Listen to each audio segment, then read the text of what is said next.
Very excited to welcome back once again to the show candidate for the 5th District of Washington, Chris Armitage. Welcome back.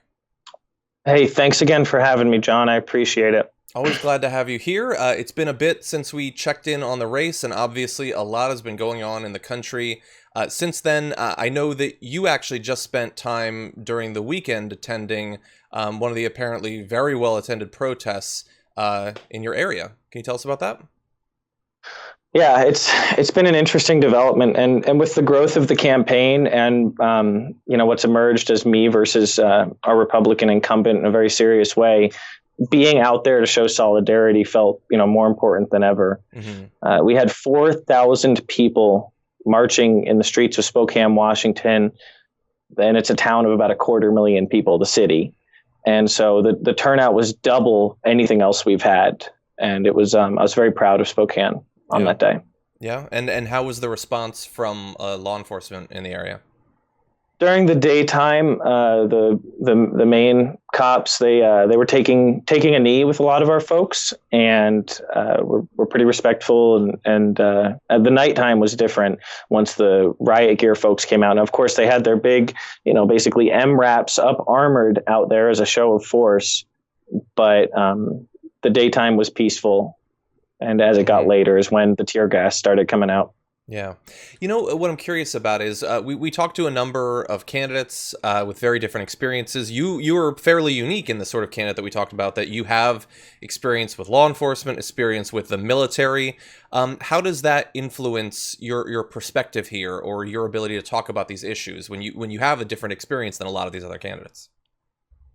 It can be challenging, particularly in our political lane, to talk about periods of our lives where we were part of systems and structures that really contribute to oppression. Mm-hmm. And so I've done those jobs, but I have a master's in Homeland Security, and personally was a first responder, 911 operator, did some military law enforcement, deployed on non-combat deployments, and I use that experience today to talk about how we need to have respect for human dignity. And people are receptive to that. And I think a lot of the people who've left law enforcement, like myself, and use their knowledge and their experience to give much more in-depth and as informed as you can get when it comes to having actually experienced that yourself. That's something that can build our movement stronger, the movement to actually stop extrajudicial killings in our own country, because that's what it is. It's unconstitutional. It takes away someone's right to due process. It is cruel and unusual punishment. You could make strong cases for how law enforcement killing someone who hasn't been accused of a crime is unconstitutional. It's against at least 7 constitutional amendments. Yeah. Well, look, we know that at least for the next 5 or 6 months, if change is going to come, it's probably going to be in towns and cities, in states. Trump seems incredibly opposed. The Republican Party nationally seems incredibly opposed to doing literally anything, even acknowledging that change needs to happen. The Democrats are theoretically better, but they also, most of them, seem to be hiding from day to day. If you end up joining them, if you end up in the House, what are some of the changes that you'd like to see put into place as a result of all that's been going on?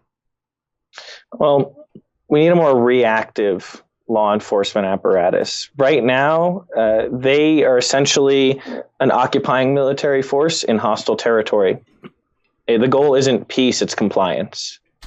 Mm-hmm. And so changing that is going to take completely altering how we hire law enforcement, the laws that we're asking them to enforce. For example, the war on drugs, that's a war waged on our own streets against our own people. When you go to pre-deployment training, they teach you anybody you talk to could have a bomb or a gun, and you better be ready to use your gun first if you want to go home. That's the same thing we're teaching law enforcement officers.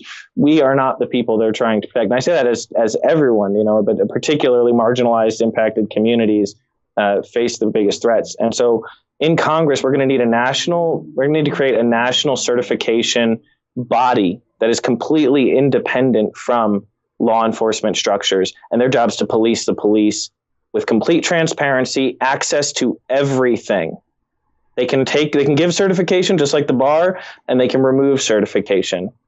And the qualifications that they're looking for are decided by we the people. Mm-hmm. Another thing, in most European countries, most nations around the earth, law enforcement officers don't carry guns wherever they go. In fact, you have to call for backup that is armed if you need it.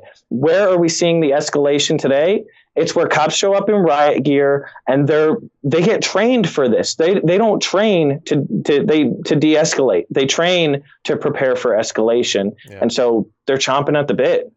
Yeah. And we need to bring people on board who are going to focus on actually being there for our community. We spend more on law enforcement than any other country, and we have more criminal activity, because when you start treating everyone in your community like they're a criminal, it's gonna create a combative situation. It's just like an occupying military force. Yeah.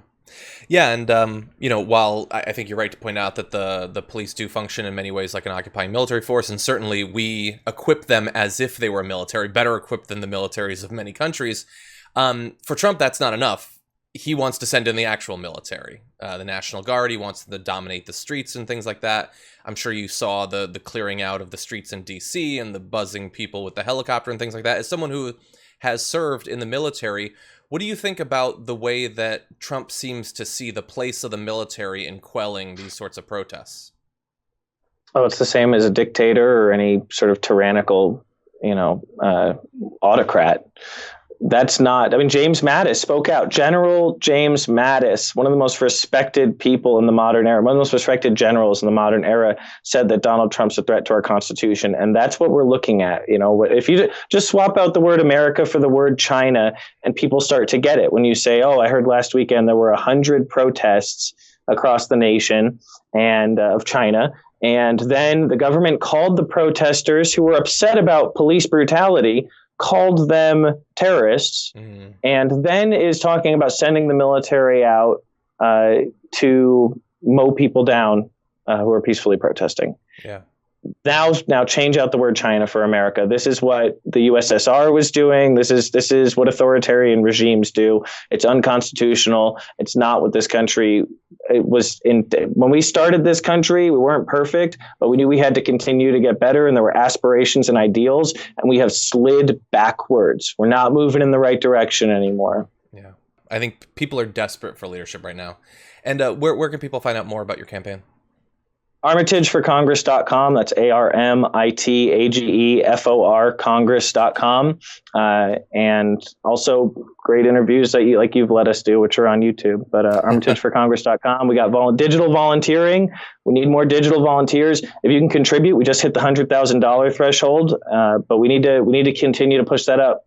We need to continue to bring the fight out here. I want to call out my opponent for their implicit support of all the things that are tearing this nation apart right now. We're fighting for our future. That's why our slogan's a future worth fighting for. When we thought of that, it was long before this was on the streets like it is now. Yeah. But we get the future we earn.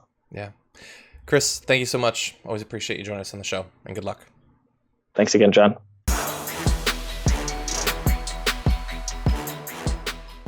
For more political news breakdowns, interviews, stories of activism, and me trying my hardest to care about the occasional big celebrity news story, subscribe to our YouTube channel at youtube.com/thedamagereport.